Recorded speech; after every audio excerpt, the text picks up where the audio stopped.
It's a monster! It's not Superman, it's not Batman, it's not a superhero comic. Gargoyles is all about shaking people up. But you can't believe everything you see on TV. It broke the mold. As we went out to explore the world, we were also exploring different cultures. I just thought it was the coolest thing in the world, and I thought the scripts were brilliant. We were still finishing up the post-production on season 1 when I was called into a meeting with Buena Vista Television, and they gave us some great news. They wanted to give us a pickup for season 2. They said, how many episodes can you do for season 2? And I said, we did 13 the first season, so we can do 13. And they said, 13, how about 52? And I said, how about a nervous breakdown? Getting an order for 52 episodes was pretty exciting after the first season.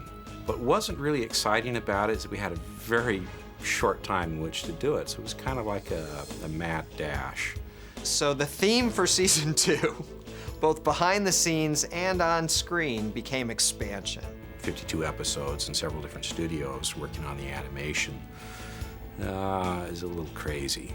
Suddenly we went from being this tiny little crew in Los Angeles sending stuff out to Japan to being this big mammoth production almost overnight. Speed is the key. Slow and steady wins the race. It makes it a lot easier if you use stock backgrounds, stock characters, and all that. And that was not this show. This show was a new adventure every weekend, every sense of the word. Now, we had expanded the crew, but we also had to expand the world of the Gargoyles universe to create this tapestry of characters and events and place and time that would allow us to tell 52 stories and not run out of ideas. We did the world tour, at least, planned it and began it. We expanded back in time. We filled in the blanks between where our series had begun in 10th century Scotland and where it currently was in 20th century Manhattan. I think if we'd kept them in New York, there was the danger of falling into a kind of a formula. And by taking them out of that and sending them on this big trip, it opened us up to all kinds of new stories. You get it into an action-adventure cartoon, it's always about the action or the adventure. The character seems almost secondary. This type of show, the action-adventure is the secondary part because it's all about character.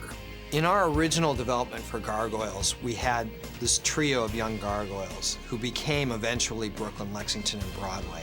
Catch Lex. Isn't this great? It just doesn't get any better than this.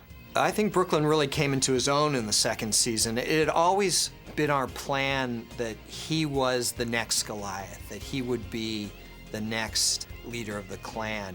I think he was always up to the responsibility of becoming a Goliath. He wanted to be the hero, but, didn't exactly always know how. How long has it been like this? Your friend is impatient. The curse of youth. Jeff played just a ton of characters, and what's great about Jeff is every time the voice is distinct. You'd never know. It's a bike. Isn't that a cool bike? Yes, it is a very cool bike. Unfortunately, we're going to have to blow it up. I'm so sorry, Brooklyn. Yes, but before you blow it up, I'd like to change it into a beautiful woman. You'll forgive me if I just shake your hand. Of course. I'm quite glad the plan worked. Bill Fagerbakk's work as Broadway was just brilliant. I mean, you had to fall in love with that guy. Broadway got to do a lot of funny stuff, and I'm comfortable with that, and certainly working in a sitcom put me in a situation where I could enjoy the jokes. So I love the humor of Broadway. I love being the goofball. That's far more fun than being the serious one. And then, of course, you've just got this incredibly endearing performance from Tom Adcox, who played Lexington. When I saw the description of Lexington, it reminded me a lot of myself, except for I know nothing about computers. But he was hyper and energetic and excited about everything. It's too weird. Kind of fun, but weird. Everybody brought a certain special quality to their characters. There's a certain part of Ed Asner that you will see in Hudson. It's going to be a bad night. The character reference referred to Hudson as Hudson hates spunk. I never did Hudson with spunk. I did Hudson with grouchy old man is what I generally portrayed. I mean, if anybody would have told me that I would be sitting next to Ed Asner when we both are playing gargoyles, of course. I mean, I always loved the script.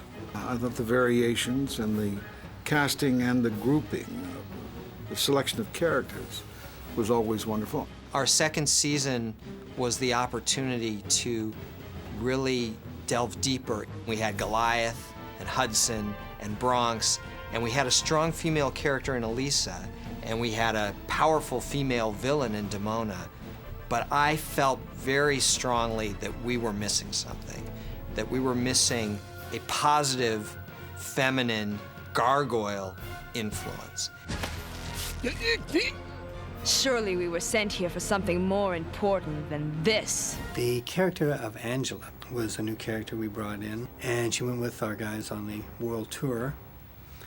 And she was a fascinating character to work for because she was utterly naive. She was a gargoyle that had never been out to see the world, so we got to look at the world through fresh eyes every time we worked with her. And the actor who played her, Bridget Bacco, was marvelous. I have to go. See the world. Find my place in it. What I thought was really interesting about Angela, she was very strong, even though she was very young. She was very young, and there was still a naivety to her, and it's certainly about this gargoyle world that she was entering into with her father. But I thought there was a great sadness about her, that she always had to fight. Angela was a very classic character to me. I sort of positioned her after Juliet and Desdemona and many, many great Shakespeare characters.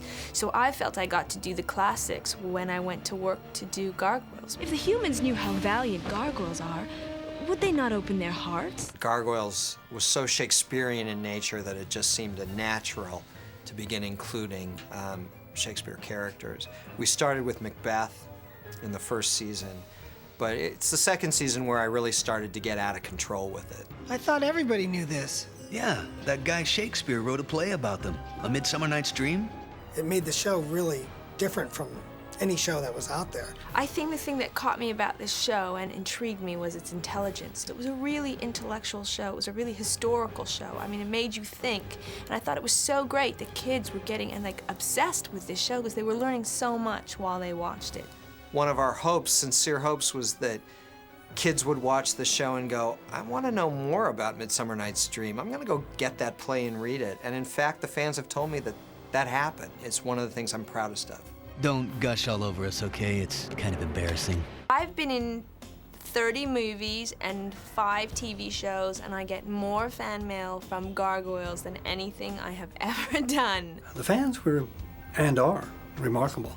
I mean, their loyalty to the show is great. I think it's pretty phenomenal that they'll take the time, you know, and the effort to do the things that they have in keeping Gargoyles alive after all these years. They've maintained my passion for the show, and I think they're, you know, a big part of the reason that this DVD is existing at all. A lot of times when you write animation, you're not going to get real deep into it because it's usually just one character whacking the other on the head or something like that. And we really got into some dark stuff, some interesting stuff from the bottoms of our psyches for it. It always went beyond, you know, some kind of weird gothic pro wrestling thing. It went beyond that into these wonderful relationships that these characters had. My greatest complaint about the show was that they didn't write Hudson in enough. I felt like it was like a theater ensemble group of characters. It makes me proud to have been a part of it. It's about optimism. You have these characters which have very little to be optimistic about, and yet at the end of the day, when everything has been thrown their way, they're still standing and they're still optimistic that there's going to be a better tomorrow.